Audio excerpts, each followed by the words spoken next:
ചിലർക്ക് 120 കിലോമീറ്റർ കിട്ടുന്നുണ്ട്. എനിക്ക് 130 മുകളിൽ 15 കാരണം ഔട്ടറിലെ വ്യത്യാസം. ഔട്ടറിന് പല ഫാക്ടേഴ്സ് ഉണ്ട്. പൊട്ടാഷ്യം കുറേ ഫാക്ടേഴ്സ് ഉണ്ട്. പിന്നെ എന്താ അറിയോ, ചിലർക്ക് എന്താ അറിയോ, ഇപ്പൊ ഈ കൊല്ലം കാപ്പി കുറച്ച് ഔട്ടർ ആകുന്നതുകൊണ്ട് ഭയങ്കരമായിട്ട് മാറും. ഞാൻ കാണിച്ചു തരാം.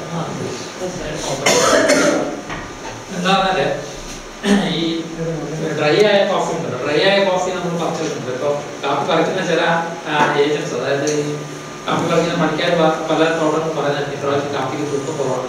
നമ്മളെ ആദ്യത്തെ കാപ്പി മുഴുവൻ ഉണങ്ങിപ്പോയി. ഉണങ്ങിയിട്ട് അവർ കളത്ത് കൊണ്ടുപോയി ഫോറസ്റ്റ് വെയിറ്റ് നോക്കുമ്പോൾ വെയിറ്റ് കുറവാണ്. അപ്പോൾ അതിൻ്റെ ആൾക്കാർ അങ്ങനെയൊക്കെ കുറേ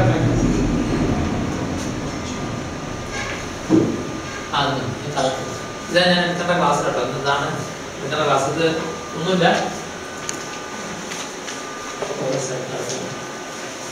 ക്വാളിറ്റിയെ ബാധിക്കുന്ന ഘടകങ്ങളാണ്. ഇതൊക്കെ ഞാൻ പറഞ്ഞു കഴിഞ്ഞു. അതാ കാപ്പി ഇനങ്ങൾ, കാലാവസ്ഥ, മണ്ണിൻ്റെ ഘടന, പരിസ്ഥിതി ഘടന, കാർഷിക സംസ്കരണ രീതി, ഇതൊക്കെയാണ് ക്വാളിറ്റിയെ ബാധിക്കുന്ന ഘടകങ്ങൾ. അപ്പോൾ ഇതിൽ ഞാൻ ഔട്ട്ലൈൻ്റെ കാര്യം പറയാം.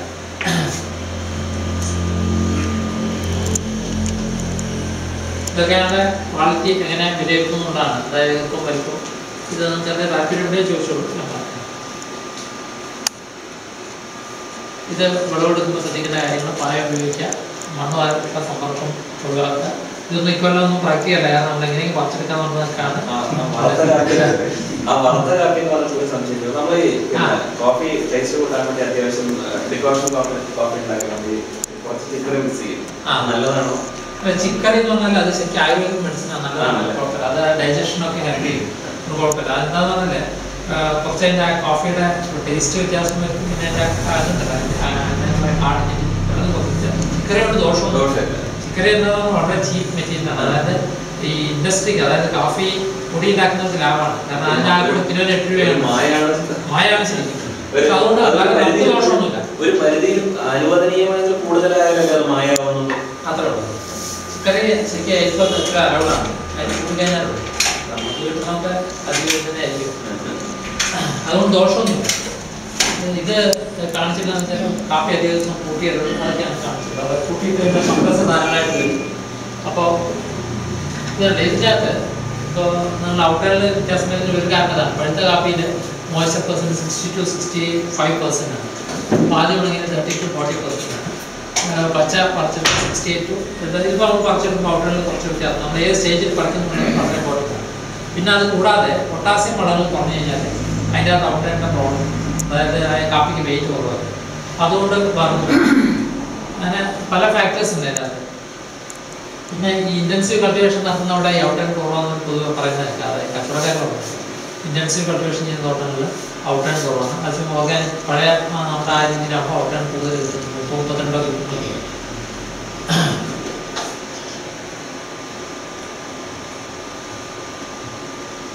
ഇതൊന്നും ഞാൻ പ്രത്യേകിച്ച് പറയേണ്ട കാര്യമില്ല, ഞാൻ കാണിച്ചു പോകുന്നത്.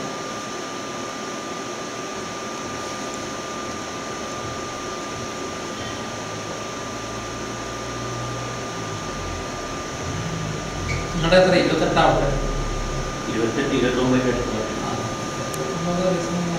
ഇതാണ് ഇങ്ങനത്തെ കുറേ ഫാക്ടേഴ്സ് ഉണ്ട്. പറിച്ചെടുക്കുന്ന ആദ്യം പറിച്ചത് കുറവാണി പോയി, പിന്നെ രണ്ടാമത് പറിച്ച് മഴയത്ത് കുതിർന്നിട്ട് വെയിറ്റ് അറിയാന്ന് പറഞ്ഞു. അതിനൊക്കെ ഔട്ടർ വ്യത്യാസം വരും.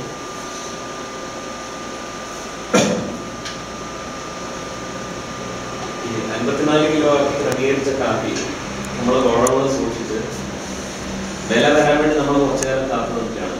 അങ്ങനെയാകുമ്പോൾ വെയിറ്റ് ലോസ് ഉണ്ടാകുമോ? അത് നമ്മൾ അപ്പോൾ തന്നെ ഈ ആ സമയത്ത് തന്നെ ഉള്ള വിലയ്ക്ക് കൊടുക്കുന്നതാണോ നന്നാണ്? അല്ല, അതെന്താ മെയ് അവസാനം വരെയൊക്കെ കുറച്ച് ചിലപ്പോൾ ചെറിയൊരു വ്യത്യാസമൊക്കെ വരുന്നുണ്ട്, കുറവ് വരും. മെയ് കഴിഞ്ഞിട്ടാകുമ്പോൾ അധികം കിട്ടുന്നുണ്ട്. മെയ് കഴിഞ്ഞിട്ടാകുമ്പോൾ അധികം കിട്ടുന്നുണ്ട്. വെയിറ്റ് കൂടൂല്ലേ? ആ വെയിറ്റ് കൂടും. മഴ ഉണങ്ങിയ ഈ പൈപ്പിന് കൂടുതൽ പെട്ടെന്ന് വെച്ചെടുക്കും. അപ്പോൾ ക്വാളിറ്റിനെ ബാധിക്കും. ക്വാളിറ്റി മോയ്സ്ചർ രണ്ടാമത് വെച്ച് കഴിഞ്ഞാൽ ഡെഫിനറ്റ്ലി ക്വാളിറ്റി ബാധിക്കും. ഒരിക്കലും റീവെറ്റിംഗ് വരാൻ പാടില്ല കോഫി. അതായത് ചെറിയ ഈ ക്രാക്കുള്ള പരിപ്പൊക്കെ ഉണ്ട്, അതൊക്കെ ഫംഗസ് പിന്നെ പെട്ടെന്ന് ഡെവലപ്പ് ക്വാളിറ്റിയെ ബാധിക്കും ഡെഫിനറ്റാണ്.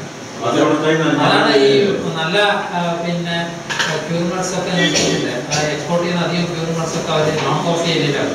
കാരണം ഇവിടെയൊക്കെ ഹ്യൂമിഡിറ്റി അറിയാതെ പെട്ടെന്ന് മോയ്സ്ചർ വരും.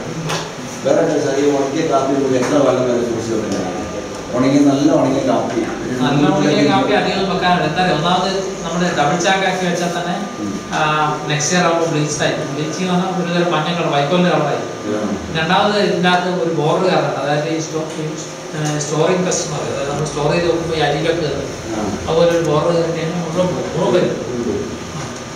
ഇപ്പൊ സ്റ്റോറി കോൺസെപ്റ്റ് വരുന്നില്ല. കഴിഞ്ഞ മീറ്റിങ്ങിനോട് പറഞ്ഞു വിറ്റിന്റെ കമ്മോഡിറ്റി ട്രേഡിംഗിൽ ആ പൈസ ഇൻവെസ്റ്റ് ചെയ്ത് നമുക്ക് വാങ്ങി വെച്ചാൽ മതിയല്ലോ. അല്ല അതായത് പക്ഷേ കമ്മോഡിറ്റി ട്രേഡിംഗ് വളരെ ശ്രദ്ധിച്ച് കളിക്കുന്നത്. അല്ല ചെയ്യുന്നത് വില കൂടിയത് അപ്പൊ അല്ല അതായത് സ്റ്റോർ ചെയ്യാൻ വേണ്ട അല്ല പറയാം, അത് കമ്മോഡിറ്റി ട്രേഡിംഗ് വളരെ കറക്റ്റായിട്ട് കളിച്ചിട്ട്. കാരണം കഴിഞ്ഞ പെപ്പറെ കുറേ ആൾക്ക് പൈസ പെപ്പർ എഴുതി വെച്ചാൽ ആദ്യം അതെല്ലാം ബിസിനസ്സാണ്. ഇതുപോലെ വാങ്ങി നമ്മൾ സ്റ്റോർ ചെയ്യണം. പറയാം, കാരണം ഭയങ്കര ലോബിയാണ്.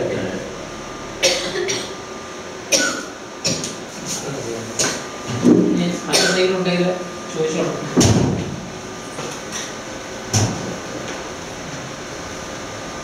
നമ്മൾ പണ്ട്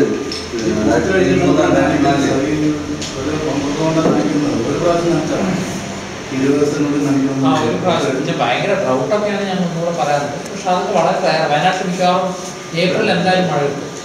ഏപ്രിലിൽ മഴ കിട്ടാത്ത എന്തും ചരിത്രമില്ല. അതുകൊണ്ട് ഒരു പ്രാവശ്യം ബാങ്കിങ് ഷവർ കൊടുക്കേണ്ടി വരും. ചോറ് നനച്ചാൽ ചോട്ടിൽ തന്നെ ചോറ് നനയ്ക്കുന്നത് ചോട്ടിൽ തന്നെ നനയ്ക്കാം. അല്ല കരിഞ്ഞ പൂ പോകണമെന്നൊന്നുമില്ല. ഇല്ല ഇല്ല, കരിഞ്ഞ പൂ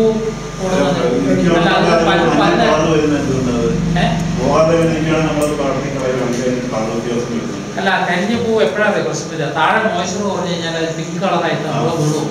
അത് സോയില് മോയ്സ്ചർ കുറയുമ്പോൾ വരുന്നതാണ്. അതുകൊണ്ട് വരുന്നതാണ്. അതാണ് നിങ്ങൾ ബാക്കിങ് ചില പോലെ നമുക്ക് നല്ല ബ്ലൗസ് ഏതൊരു നമുക്ക് നല്ല ബ്ലൗസിങ് ഷവർ കിട്ടി, ബാക്കിങ് ഭയങ്കര ഡിലേ, ഒരു മാസമായിട്ട് ഡിലേ ആയി മുഴുവൻ പിങ്കായി. അപ്പോൾ അത് സോയിൽ മോയ്സ്ചർ കുറയുമ്പോൾ വരും. സോയിൽ മോയ്സ്ചറിൻ്റെ ഇതൊന്നും ഒരു പ്രശ്നമാണ്.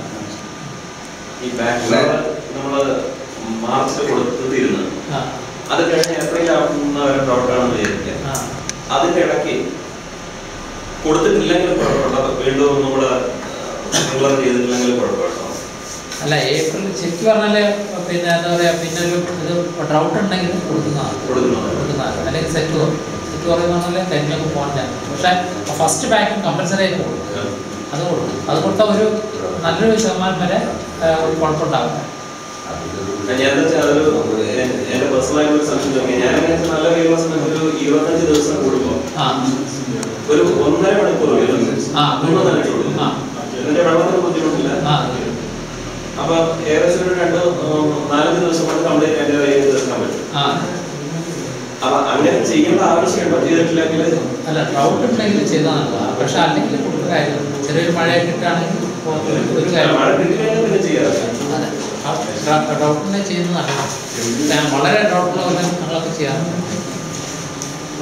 സാർ നമ്മൾ കൽപ്പറ്റയിൽ 2003-2004 ഈ വന്നിട്ട് മഴ വന്നിട്ട് കാറ്റത്ത് കാപ്പി നഷ്ടപ്പെട്ടു പോയി പറഞ്ഞിട്ട് അത് അപേക്ഷ കൊടുക്കാൻ പറഞ്ഞിട്ടുണ്ട്. അയ്യോ അത് നമ്മളെ റിസർച്ച് അല്ല ഇവിടെ ചോദിച്ചോക്കി മാത്രമല്ലോ. അത് നിങ്ങൾ എവിടെയാ അങ്ങനത്തെ കാര്യങ്ങൾ കൊടുത്താൽ മതി. അതെവിടെയാ ബന്ധപ്പെട്ടാൽ ഞങ്ങൾക്കൊരു എക്സ്റ്റൻഷൻ ഓഫീസ് ഉണ്ട്. അതായത് ലൈസൻസ് ഓഫീസ് അവിടെ ചോദിക്കണം. ഞങ്ങൾ ഗവേഷണമായിട്ട് ബന്ധപ്പെട്ട കാര്യം അതൊന്നും